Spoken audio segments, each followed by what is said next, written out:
Alright guys, so what you're going to need to prep the closure is some got to be free spray or any type of holding spray to push the baby hairs away from the lace so that when you are laying the lace down, no extra hairs get bleached accidentally.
Once you get the baby hair laid down, next you're going to go in with your bleaching bowl, and you're going to use, I'm using BW2 and 10 developer. Any type of developer or bleaching that you have, you can use. Because I had only 10, it's going to take a little bit longer to lift the closure, but whatever type of developer you have, you know, each one just takes it's just quicker in the process. But I'm going in with 2 scoops of my BW2 developer, and I'm basically going to eyeball the 10 developer because I don't know how to explain this part, but basically you want to make sure that the product is at a consistency where it's thick but not too thick and not too thin either. You want to be able to smear it around, but you don't want it to be too liquid that it can get everywhere and almost seep through the lace. And even though you sprayed the hair with the free spray, it can still go through the hair, and so you don't want it to be too loose where it goes through the cap. So you just want to make sure there's a thick but not too thick consistency where you can spread it throughout the lace. And so I'm just mixing it out here before I apply it to the closure.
I know that some may ask, can I just put the, bleach where I'm going to have the part at only? You can, but for me, I like to apply the bleach in the whole closure just because for this client, her closure was a free part closure. Even though she wanted a side part, I want the client to be able to have the flexibility. If they decide to later to switch to a middle part, they can, and then you don't have to go back in and re-bleach or do any extra steps that you could have done in the beginning of the process. I learned to work smarter, not harder, so that is why I'm doing these steps.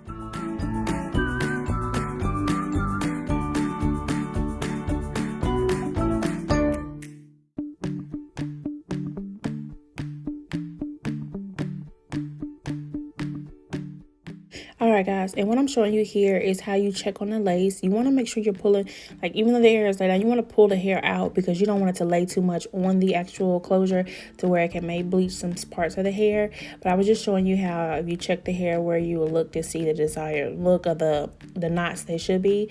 But once they are where they should be, I'm going to go in and start to rinse out the bleach of the process. Also guys, to clean my closure, I go in with my Shimmer Lights shampoo. And I use that because just the same as it would do with the bleaching, how it just tones out any orange tones or any other colors that may overlap the blonde.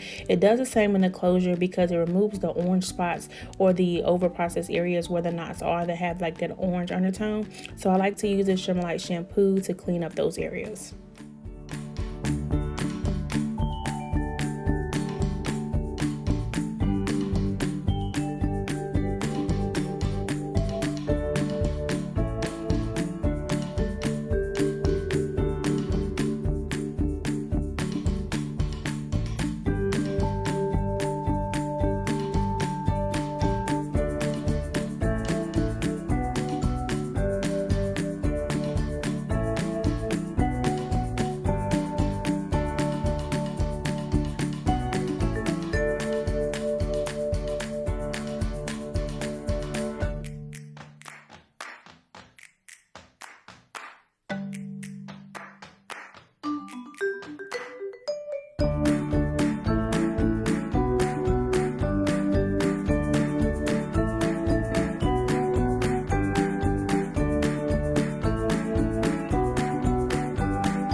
Alright guys, so now that we have rinsed the product out of the hair, I'm going to show you guys how the closure is looking now.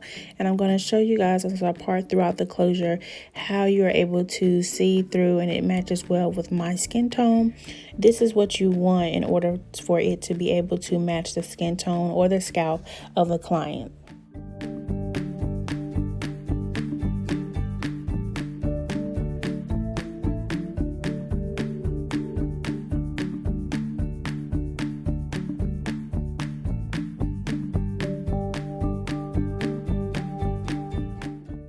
Now to the fun part, or what everybody is really here for. We're going to pluck this closure, and what you're going to see here is one side where I started and the other side I've not even touched.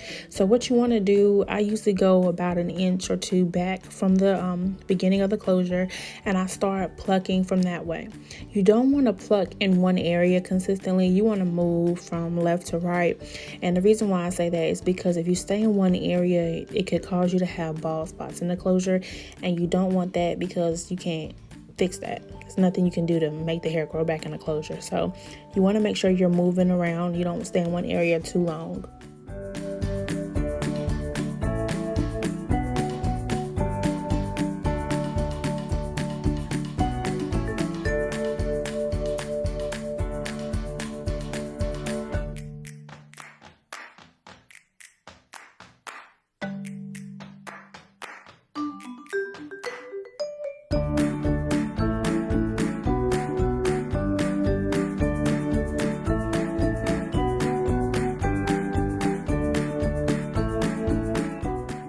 And when you come through, I'm just showing you guys the amount of hair that is expected to be coming out the comb.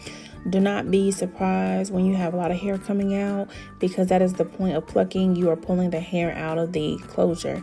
And if you wonder, like, how do you know when to stop plucking, or how do you know when it's where it should be? So what I take is like almost like a rule of thumb, almost to say, but when you look at someone's hairline, like for example, my hairline is not a straight hairline. So when you're plucking a hairline, you want to make sure that your hairline is not consistently straight across. I mean, you may have some that is, but 9 times out of 10, when people pluck closures, they're not trying to have a straight hairline, because if that's the case, then there's no need to pluck it because the hairline is already straight across. but you want to give it more of a natural hairline. You want it to actually like blend, fade into the hair, and that's what you want to do. So that's what you want to look for. So as I continue to pluck, I continue to comb out, and I just take a step and pull the hair back and look at it. I'm just trying to get a more of a fade look and a natural hairline.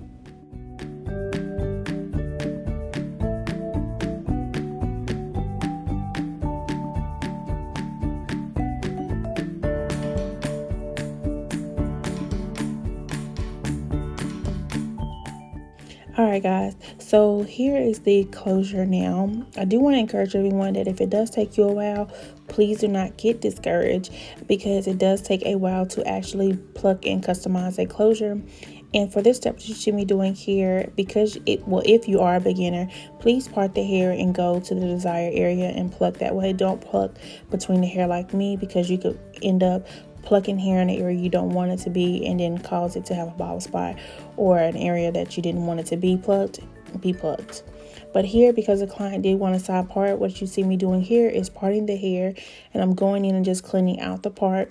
You don't want to overly pluck the part, because if you want the client to be able to have the versatility to have a middle part later, then you don't want to over pluck the side part, because it may permanently be there. So that way when you do switch over to the middle part, it may not allow you to, or it may not look neat and clean like you would like it to be.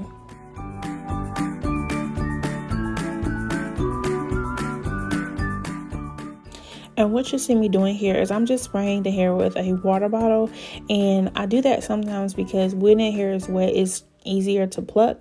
So all you saw me do was just spray some water onto the hair to make it a little bit easier for me to pluck the part.